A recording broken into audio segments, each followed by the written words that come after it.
Kim Jong Un north Korea dictator. ఒక్కసారి decide అయితే తన మాట తానే వినని టైప్. అవతలవాడు అమెరికా అధ్యక్షుడైనా సరే తేల్చుకుందాం చూసుకుందాం అన్నట్టే ఉంటుంది కిమ్ దూకుడు. సింపుల్గా చెప్పాలంటే ట్రంప్ టెంపర్కు సరైనోడు. ప్రస్తుత మిడిల్ ఈస్ట్ వార్ జోన్లో కిమ్ పేరు రీసౌండ్ ఇస్తోంది. ఎందుకంటే ఈ యుద్ధంలో ఇరాన్కు మద్దతు తెలిపాడు. కొత్త సుప్రీం లీడర్ మోజ్దబా ఎంపికను స్వాగతిస్తూ ట్రంప్కు సీరియస్ వార్నింగ్ ఇచ్చాడు. ఇతర దేశాల అంతర్గత వ్యవహారాల్లో జోక్యం చేసుకోవడం ఏంటి అంటూ అగ్రరాజ్యాన్ని అగ్రెసివ్గా క్వశ్చన్ చేస్తున్నాడు. దీంతో భీకర యుద్ధంలో ఇరాన్కు చైనా, రష్యా పరోక్షంగా మద్దతిస్తున్న వేళ కిమ్ కూడా యాక్షన్లోకి దిగబోతున్నాడా అన్న చర్చ మొదలైంది. ఇంతకు పశ్చిమాసియా యుద్ధంపై కిమ్ రియాక్షన్ ఏంటి? ఇరాన్కి మద్దతు ద్వారా ట్రంప్కి ఇచ్చిన మెసేజ్ ఏంటి?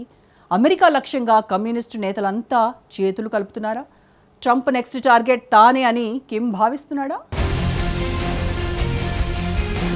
మిడిల్ ఈస్ట్ వార్లో బిగ్ ట్విస్ట్, సీన్లోకి ఉత్తర కొరియా. ఇరాన్కు కిమ్ మద్దతు, అమెరికాకు సీరియస్ వార్నింగ్. ట్రంప్ టార్గెట్గా కమ్యూనిస్టు లీడర్లు ఏకమవుతున్నారా? పశ్చిమాసియాలో జరుగుతున్న యుద్ధం అమెరికా, ఇజ్రాయెల్, ఇరాన్ మధ్య కాదు, అమెరికా, చైనా, రష్యాల మధ్య. ఇటీవల వెలుగులోకి వచ్చిన నివేదికలు చూస్తే ఈ నిజం తెలుస్తుంది. యుద్ధంలో ఇరాన్ వెనుక చైనా, రష్యా పాత్ర లేకపోతే అమెరికా ఎప్పుడో తన టార్గెట్ రీచ్ అయి ఉండేది. ఆ రెండు దేశాలు పరోక్షంగా ఇస్తున్న మద్దతుతోనే అగ్రరాజ్యం ఉక్కిరిబిక్కిరవుతోంది. ఇప్పుడు ఆ రెండు దేశాలకు మరో కీలక దేశం తోడైంది. అమెరికా అంతు చూడటమే లక్ష్యంగా ఇరాన్కు మద్దతు తెలిపింది. ఈ యుద్ధంలో రష్యా, చైనా ప్రత్యక్షంగా పోరాడే అవకాశం లేదు. కానీ ఆ మూడో దేశం మాత్రం తిక్కరేగితే ఇరాన్కు అణ్వస్త్రాలు ఇవ్వడానికి కూడా వెనుకాడదు. ఎందుకంటే ఆ దేశానికి అధ్యక్షుడిగా ఉన్నది నియంతలకే బిగ్ బాస్ లాంటోడు. అమెరికా పేరు వినడానికి కూడా ఇష్టపడని లీడర్, టెంపరీ ట్రంప్కి చుక్కలు చూపించగల టెంపర్ మ్యాన్. అతడి పేరే ఇప్పుడు వార్ జోన్లో రీసౌండ్ ఇస్తోంది. ఎందుకంటే నార్త్ కొరియా డిక్టేటర్ అమెరికా అధ్యక్షుడికి సీరియస్ వార్నింగ్ ఇచ్చారు.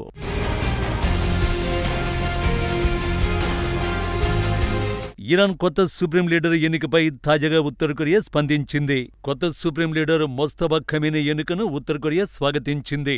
అదే సమయంలో పశ్చిమాసియా దేశంపై చట్టవిరుద్ధమైన దాడులకు ఇజ్రాయెల్ బద్ధశత్రువు అమెరికాను విమర్శించింది.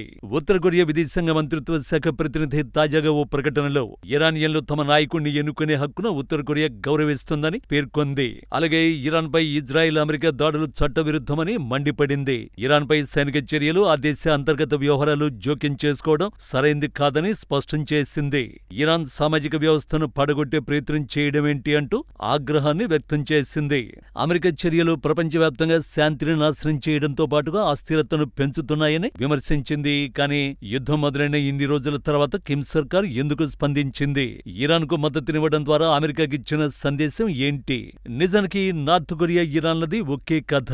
ఆయుధ అణు కార్యక్రమాల వల్ల అమెరికా పాశ్చాత్య దేశాల నుండి ఇరాన్ ఎదుర్కొంటున్న ఆంక్షలనే ఉత్తర కొరియా కూడా ఎదుర్కొంటోంది. ఈ ఒక్క విషయమే ఉత్తర కొరియా, ఇరాన్ను దగ్గర చేసింది. 1973 నుంచి ఇరాన్, ఉత్తర కొరియా సన్నిహిత సంబంధాలను కొనసాగిస్తున్నాయి. ఇలాంటి సమయంలో అమెరికా, ఇజ్రాయెల్ యుద్ధం ప్రారంభించడంతో కిమ్ సర్కార్ వైల్డ్ గా రియాక్ట్ అయింది. గత ఏడాది 12 రోజుల యుద్ధం సమయంలో కూడా కిమ్ రియాక్ట్ అయ్యారు. ఇజ్రాయెల్ క్యాన్సర్ తో పోల్చి మిస్సైళ్ల ప్రయోగంతో యుద్ధంలో అడుగు పెట్టడానికి సిద్ధమని సంకేతాలు పంపే ప్రయత్నం చేశారు. ఈ మొత్తం వ్యవహారంలో కిమ్ ఫస్ట్ టార్గెట్ ఇజ్రాయెల్ కాదు, అమెరికానే. ఎందుకంటే ప్యోంగ్యాంగ్ పై ఆర్థిక ఆంక్షలు విధించడమే కాక తన ప్రధాన శత్రువు దక్షిణ కొరియాకు రక్షణ పరంగా అగ్రరాజ్యం మద్దతుగా నిలవడం కిమ్ కు నచ్చడం లేదు. ఈ క్రమంలోనే ఇటీవల రష్యాకు మరింత దగ్గరయ్యారు. ఉక్రెయిన్ తో యుద్ధంలో ఎలాంటి మద్దతు ఇవ్వడానికైనా సిద్ధమని ప్రకటించడం వెనుక రీజన్ అమెరికానే. అయితే ప్రస్తుత రియాక్షన్ కు మరో రీజన్ కూడా ఉంది.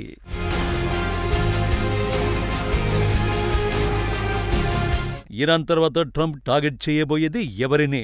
ఈ ప్రశ్నకు సమాధానంగా ఇటీవల కొన్ని నివేదికలు కిమ్ పేరును తెరపైకి తెచ్చాయి. ది యూరో ఏషియన్ టైమ్స్ నివేదిక ప్రకారం అమెరికా గత కొంతకాలంగా తనకు చెక్ పెట్టే దేశాలను టార్గెట్ చేస్తూ వస్తోంది. ఈ క్రమంలోనే ఇటీవల వెనిజులా అధ్యక్షుడు నికోలస్ మదురోను ఎత్తుకెళ్లింది. అలాగే ఎంతో కాలంగా సవాలుగా నిలుస్తున్న అలీ ఖమేనీని సైతం ఇజ్రాయెల్ తో కలిసి మట్టుబెట్టింది. ఈ క్రమంలోనే తనకు కొరకరాని కొయ్యలా ఉంటున్న ఉత్తర కొరియా అధ్యక్షుడు కిమ్ జోంగ్ ఉన్ పై కూడా ట్రంప్ ఫోకస్ పెట్టినట్టు చేసినట్లు సదరు వార్తా సంస్థ పేర్కొంది. త్వరలోనే కిమ్కు చెక్ పెట్టే యోచనలో ట్రంప్ ఉన్నట్టు రాసుకొచ్చింది. అలా ఆ నివేదిక ప్రస్తావించిన వ్యూహమే డీకాపిటేషన్ స్ట్రైక్.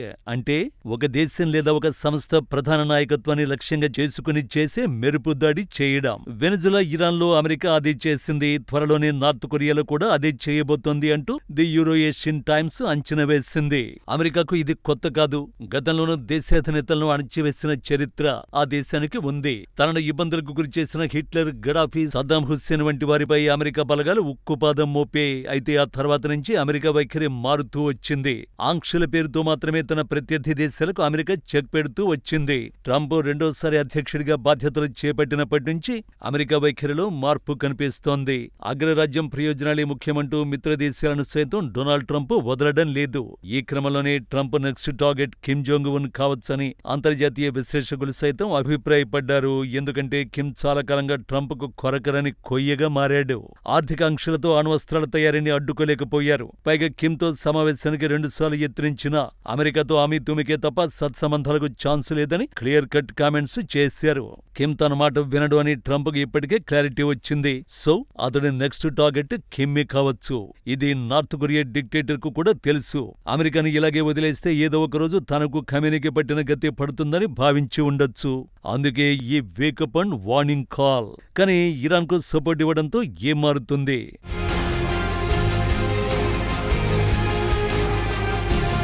ఇరాన్కు మద్దతునివ్వడం వెనుక అమెరికాకు బలమైన సందేశం ఇవ్వడమే కిమ్ ప్లాన్.